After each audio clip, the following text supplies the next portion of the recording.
Let's draw a pretty kitty. Start with a football shape for the head. Draw the bottle-shaped body. To begin the eyes, draw 2 curved lines. Add another curved line for the open eye. Draw the iris in the open eye. Add a line above the open eye and below the closed eye. Draw eyelashes. The eyelashes and eyeliner will be black when you color. Draw the little nose. Draw the mouth. Add whiskers. Now draw the ears. Draw ovals for the front paws. Add toe lines. Draw leg lines.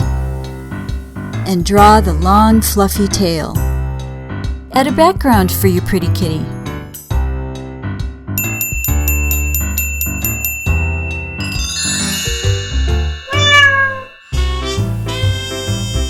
This step-by-step drawing is from Fairies, Mermaids, and More Pretty Things drawing book and comes with starter drawings that make drawing super easy and fun. Subscribe to see more awesome drawings.